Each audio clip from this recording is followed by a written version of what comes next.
Olá, amigos! Eu sou Carlos César Barbosa e essa é mais uma edição do Resenha Plural, o podcast ou videocast, se quiserem, que o nosso público acompanha aí no nosso canal do YouTube, o Resenha Plural. O nosso canal, para nossa alegria, tem crescido bastante graças àqueles que nos acompanham. Por isso eu peço que acompanhem as nossas edições, assistam às nossas edições, deixem lá o seu like e inscrevam-se no canal. Isso é importante, sempre repito, para que o nosso canal continue produzindo bons conteúdos, porque essa é a nossa proposta inicial e estamos cumprindo com a promessa que fizemos na nossa primeira edição, sempre levar bons conteúdos para o nosso público. No mês passado, no dia 21 do mês passado, comemorou-se o Dia Nacional de Luta pelos Direitos da Pessoa com Deficiência. E hoje eu quero falar um pouco sobre isso, principalmente sobre a questão da inclusão do aluno com deficiência no ensino regular, até porque uma das áreas em que atuo no Ministério Público é exatamente a defesa dos interesses das pessoas com deficiência. E não poderia deixar de falar sobre esse tema tão importante. A Constituição de 88 deu um pontapé inicial, digamos assim, na inclusão dos alunos com deficiência no ensino regular.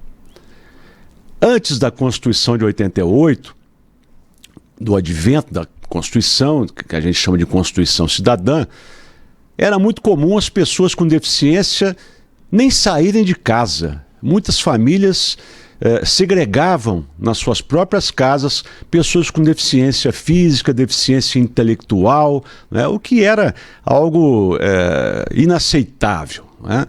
A Constituição e depois a Lei de Diretrizes e Bases e mais recentemente o Estatuto da Pessoa com Deficiência consolidaram a chamada inclusão do aluno com deficiência, seja deficiência física, visual, auditiva ou intelectual, no ensino regular, né? Essa inclusão significa que nós não temos mais aquelas salas especiais que tinham apenas alunos com deficiência. Isso não existe mais. Isso era uma forma de segregação, de discriminação, e a lei modificou esse panorama para prestigiar alguns princípios importantes da Constituição, como, por exemplo, o princípio da igualdade, o princípio da dignidade da pessoa humana, o direito de todos à educação, não é? Então, agora, mais recentemente, com o Estatuto da Pessoa com Deficiência, isso ficou totalmente consolidado. Pois bem, como se processa a inclusão do aluno com deficiência no ensino regular? Quando eu falo no ensino regular, são nas escolas do ensino fundamental, do ensino médio, não é? Escolas públicas ou escolas privadas. O aluno com deficiência vai frequentar a mesma sala dos demais alunos. Seja ele deficiente físico, seja ele deficiente visual, seja ele deficiente auditivo, seja ele deficiente intelectual. Pois bem, mas nós temos que fazer algumas adaptações para que esses alunos com deficiência possam acompanhar o conteúdo que será ministrado pela escola, pública ou privada, e também para que ele não encontre barreiras arquitetônicas, barreiras para que ele possa chegar até a sala de aula e assistir às aulas normalmente. Então, no primeiro momento, nós já temos que dizer o seguinte: as escolas públicas ou privadas não podem ter barreiras arquitetônicas. Não podem ter situações que impeçam, por exemplo, o cadeirante de chegar até a sala de aula. Elas precisam ter rampas de acesso, elas precisam ou ter elevadores, se forem escolas com mais de um andar, né? Ter elevadores. Os banheiros precisam ser adaptados com barras para que o aluno possa utilizar, com a porta regular para que a cadeira de roda possa passar, não é? Com barras de apoio. Então, todos esses cuidados, já no primeiro momento, precisam ser tomados por todas as escolas, sejam elas privadas, sejam elas públicas, porque qualquer escola pode receber um aluno com deficiência. E é a obrigação receber.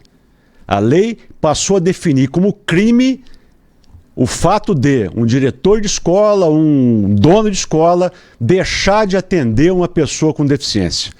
Isso foi considerado pela legislação como crime. Então, a escola não pode discriminar um aluno com deficiência, com qualquer tipo de deficiência. Ela tem que acolhê-lo, correto? Então, se o aluno for deficiente visual, eu tenho que disponibilizar para o aluno, a escola tem que disponibilizar para o aluno o equipamento necessário para que ele possa aprender em braille, para que ele possa fazer o curso em braille. E para isso eu tenho também que ter um instrutor específico, né? Então o aluno pode frequentar a mesma sala de aula dos demais, pode não, deve, mas ele tem que ter um acompanhamento para que ele possa acompanhar, para que ele possa assistir às aulas, acompanhar o conteúdo no sistema Braille. Se o aluno for deficiente auditivo, eu tenho que ter um intérprete de Libras na sala de aula. Junto com o professor regente, com o professor principal da sala, eu tenho que ter também um intérprete de Libras, para ensinar o aluno a interpretação daquilo que ele está ouvindo em sala de aula, pelos sinais, né, através dos sinais. Então, além do professor regente, eu tenho que ter também um intérprete de Libras para que o aluno deficiente auditivo possa acompanhar. E o aluno com deficiência intelectual? Portador do espectro autista, os autistas, alunos com síndrome de Down, alunos com deficiências múltiplas que podem também acometer a sua inteligência, né, o seu poder, a sua capacidade de discernimento, né, de acompanhamento das aulas. Esses alunos, eles não podem ser simplesmente colocados na sala de aula com os demais alunos. Há muita gente que defende: mas só de ficar na sala de aula com os demais alunos já é importante. Ele já saiu da casa dele, ele está se socializando. Mas isso não basta. A obrigação da escola é ensinar. E esse aluno, obviamente que ele não vai ter condição de acompanhar o conteúdo das aulas como os demais alunos. Isso é óbvio. Mas ele tem que ter algum aprendizado, ele tem que extrair do ensino da escola algum aprendizado. E isso só pode acontecer se ele tiver na sala de aula, junto com o professor regente, um chamado professor de apoio pedagógico. Então, o professor de apoio pedagógico, ele deve estar presente em todas as salas de aula, onde lá acompanhe também as aulas um aluno com deficiência intelectual. O professor de apoio pedagógico, ele tem que ser capacitado. Tem muitas escolas por aí que colocam lá um estagiário, né, só para dizer que está cumprindo a norma. Mas isso não funciona. Tem que ser um professor especializado, capacitado, para trabalhar com aquele aluno como se ele fosse um mediador entre o professor regente e o aluno, não é? E entregar para esse aluno um conteúdo especial, um conteúdo pedagógico compatível com a deficiência que ele tem. Para quê? Para que esse aluno, ainda que não tenha, ainda que não consiga o aproveitamento dos demais alunos, ele possa ter algum aproveitamento. Depois de algum tempo, ele esteja alfabetizado, ele saiba assinar o seu nome, escrever o seu nome, ele saiba interpretar algum texto, não é? Ainda que ele não esteja, e isso é importante dizer, porque tem muitos pais também que se equivocam, que acreditam que o aluno pode ter um rendimento parecido com os demais alunos. Isso não acontece. Infelizmente não acontece em razão da deficiência que o aluno tem, não é? Então, todo aluno com deficiência intelectual tem o direito de ter na sala de aula um professor de apoio exclusivo para ele? Não. Ao menos os tribunais têm entendido até agora que um professor de apoio pedagógico em sala de aula pode acompanhar mais de um aluno. Porque também é difícil imaginar uma sala de aula com 3 ou 4 alunos com deficiência intelectual e 3 ou 4 professores ali junto com o professor regente para fazer esse trabalho de mediação, né? Então, o que tem se entendido até o momento é que um professor de apoio já seria o suficiente, desde que de fato especializado, para acompanhar o aluno ou os alunos com deficiência intelectual em sala de aula. Correto? Conteúdo especial, conteúdo pedagógico especial e professor. Ele não será, é bom dizer isso, ele não será o professor regente do aluno. Ele faz uma espécie de mediação ali entre o professor principal da sala de aula e o aluno com deficiência intelectual. Parou por aí? Não. O aluno com deficiência intelectual e os demais alunos com deficiência também têm o direito a ter acesso a um chamado cuidador. Não é um profissional de apoio. Aqui não é professor de apoio, é um profissional de apoio que possa acompanhá-lo nas situações de necessidade, para alimentação, para utilizar o sanitário, para uma troca de fralda. Então, há a necessidade também que a escola disponibilize para esses alunos, né, que não têm autonomia para fazer, para solucionar os seus próprios problemas, né? É importante que disponibilize para esses alunos também o profissional cuidador, o profissional de apoio, que serve para acompanhá-lo nos cuidados, nas suas necessidades. Correto? É preciso que que a escola tenha um cuidador por sala de aula? Não.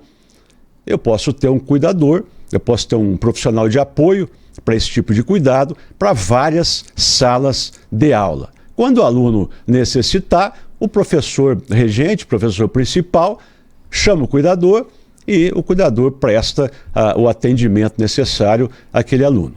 Correto? Então, é muito importante dizer, meus amigos, que esse apoio pedagógico é essencial. Eu acho muito difícil falarmos de inclusão, não é? Respeitando alguns princípios, o princípio da igualdade, por exemplo. Não é? O princípio da igualdade ele vai muito além do dizer de que todos são iguais perante a lei, de que todos têm que ser tratados igualmente. Não. Isso nos leva ao chamado princípio da isonomia, que diz o seguinte, que eu tenho que tratar desigualmente os desiguais na medida em que eles se desigualam. Então, para que eu possa fazer com que um aluno com deficiência tenha algum rendimento, ele merece um tratamento desigual, ele merece um apoio especial. Senão, a inclusão não será feita, não acontecerá da forma como a Constituição, da forma como as leis infraconstitucionais que cuidam do tema tratam. Isso, ainda hoje, está muito difícil conseguir. Infelizmente, os estados e os municípios ainda não disponibilizam, ao menos a maioria deles, ainda não disponibilizam aos alunos com deficiência esse apoio pedagógico, esse cuidador, esse profissional de apoio também, não disponibilizam. Então, o que tem acontecido é a judicialização. Então, muitos alunos têm entrado na justiça, muitos até por via da Defensoria Pública, porque não tem condição de constituir um advogado, para, em juízo, pedir que lhe seja garantido o direito do professor de apoio em sala de aula. Aqui eu posso até dizer, como promotor de justiça que sou, que na minha comarca eu ajuizei uma ação civil pública. Ação civil pública significa proteção para interesses difusos, proteção para todos aqueles que se incluam na situação de aluno com deficiência. Então nós ajuizamos duas ações, uma contra o município, outra contra o Estado, para quê? Para todo aluno com deficiência intelectual eu tenha lá o chamado professor de apoio pedagógico e tenha também o profissional de apoio nos cuidados pessoais do aluno. Quando eu tenho uma ação civil pública, eu excluo aquelas ações individuais, não é? De modo que se nós ganharmos essa ação, e eu tenho muita esperança de que ganharemos a ação, não haverá mais necessidade de os alunos, dos pais desses alunos, ajuizarem medidas individuais, mandados de segurança, por exemplo, para garantir esses direitos aos seus filhos. A ação civil pública sendo julgada procedente, ela está em andamento, o direito será automaticamente garantido. Aquele aluno que simplesmente apresentar à autoridade de ensino do município ou do estado a declaração de um profissional habilitado, de um médico, psiquiátrica, de um psicólogo, de um psicopedagogo, de um pedagogo, de que ele necessita, de que em razão da deficiência que ele porta, ele necessita de um professor de apoio pedagógico. Então, embora nós já tenhamos consolidada a ideia de inclusão no nosso país, ainda temos um caminho a ser percorrido, que é fazer com que estados e municípios cumpram efetivamente o Estatuto da Pessoa com Deficiência, que prevê esses profissionais aqui mencionados por mim, o professor de apoio pedagógico, o profissional de apoio para cuidados pessoais, não é? Então isso, infelizmente, não está implantado ainda em todas as escolas do país, inclusive as privadas, inclusive escolas particulares. E nas escolas particulares, sem que seja cobrado do aluno uma diferença por esse apoio. Não é? Alguém pode perguntar, mas e as APAES, as AMAs, acabaram? Não, não acabaram e elas prestam serviço extraordinário, prestam serviço do contraturno. O aluno frequenta a escola durante um determinado período e no outro período, no contraturno, a gente chama de contraturno, ele frequenta a APAE ou ele frequenta a AMA, se for autista, não é? Para que lá ele receba também determinados cuidados, não é? Como terapia ocupacional, fonoterapia, não é? Apoio psicológico, apoio psiquiátrico, tratamento psiquiátrico, não é? Essas instituições prestam um trabalho extraordinário e é bom dizer o seguinte, elas não são escolas, elas são instituições de apoio às pessoas com deficiência, que o aluno deve frequentar no contraturno. Se frequentar só a APAE, só a AMA, só as APAES, só as AMAs, ele não estará inserido no ensino regular. Ele tem que estar no ensino regular e no contraturno frequentar essas instituições que prestam apoio às pessoas com deficiência intelectual. Não é? Então, essas instituições não acabaram. Houve uma época que se falou, não, agora vão acabar as APAES, vão acabar as AMAs. Não, não é verdade, até porque elas não são escolas, não é? Elas não são consideradas escolas regulares. São instituições que prestam apoio, não é, às pessoas com deficiência intelectual, um apoio importante. As próprias escolas de ensino regular podem também e devem prestar um apoio, não é? Colocar à disposição do aluno um apoio no contraturno, uma espécie de reforço, para que ele possa ainda melhor acompanhar o conteúdo programático que está sendo disponibilizado para ele. Isso, meus amigos, é de fundamental importância para que nós tenhamos a efetiva inclusão dos alunos com deficiência no nosso país. Infelizmente, embora a obrigatoriedade da inclusão esteja na lei, ela não saiu totalmente da lei ainda. porque existem muitas escolas municipais, estaduais e privadas que não têm nem acessibilidade para alunos cadeirantes que possam vir a se matricular. Aí alguém também pode dizer, como já se falou em algumas ações ajuizadas para quebra de barreira, não, mas se eu tiver um aluno com deficiência, eu coloco a sala dele na parte térrea. Não, isso não pode acontecer porque é discriminação. Não é? É discriminação. Eu tenho que ter, o acesso tem que ser universalizado para as pessoas com deficiência. Não adianta esse quebra-galho, não é? De se colocar o aluno numa sala térrea para justificar que ele está frequentando a sala de aula. A universalidade do acesso tem que ser cumprida. Então as escolas precisam quebrar as barreiras arquitetônicas, instalar as rampas na sua devida inclinação. Existem normas que disciplinam a inclinação das rampas, as NBRs, né? Da Associação Brasileira de Normas Técnicas, disciplinam a inclinação das rampas e disciplinam lá a questão do elevador, da plataforma elevatória necessária quando eu tiver uma escola com mais de um andar, correto? Acessibilidade é o primeiro ponto. A escola tem que ter acessibilidade, não é? No segundo momento, é importante que todos os professores, que toda a escola, desde o porteiro da escola até o diretor da escola, estejam capacitados, que frequentem cursos de capacitação para trabalhar com as pessoas com deficiência. Não é?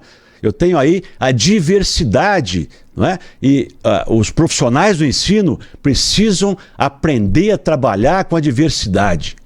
Então, é importante que estados e municípios capacitem os seus professores para que eles consigam, para que eles possam trabalhar e trabalhar bem, não é, com as pessoas com deficiência, de qualquer espécie de deficiência.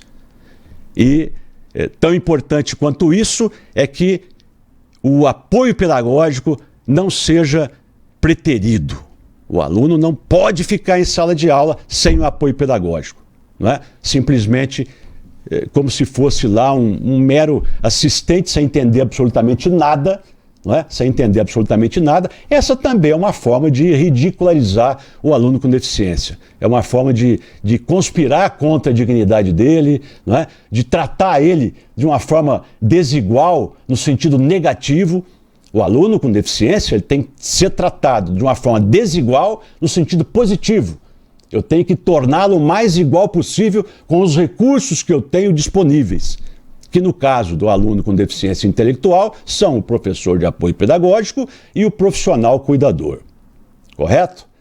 Então, meus amigos, vamos trabalhar para que isso se concretize no nosso país, para que a inclusão passe a ser uma realidade pelos 4 cantos do nosso Brasil. E, inclusive, se for o caso, com judicialização. Procurando o Ministério Público, procure o Ministério Público, procure a Defensoria Pública. Se tiver condição de pagar advogado, procure um advogado para garantir esses direitos que eu estou aqui me referindo a eles, para todos aqueles que acompanham o Resenha Plural. Então, essa é a fala do Resenha Plural de hoje, que eu não poderia deixar de fazer, até em razão do dia 21 de setembro passado, no qual se comemorou o Dia Nacional de Luta pela Contemplação dos Direitos das Pessoas com Deficiência. Então, isso para que nós tenhamos efetivamente a contemplação desses direitos, nós precisamos de mobilização da sociedade, nós precisamos de sensibilização dos administradores públicos, não é? E nós precisamos de investimento na educação, para capacitar professores, para quebrar barreiras arquitetônicas de escola, e aí sim podemos aplaudir os nossos governantes para dizer que de fato se implementou no nosso país a efetiva inclusão das pessoas com deficiência no ensino regular. Esse é o meu recado de hoje para o público do Resenha Plural. Acompanhem, deixem lá o seu like, inscrevam-se no canal porque vocês vão continuar recebendo bons conteúdos do Resenha Plural, como esse que acabamos de oferecer para todos aqueles que nos acompanham. Muito obrigado pela atenção e até a próxima!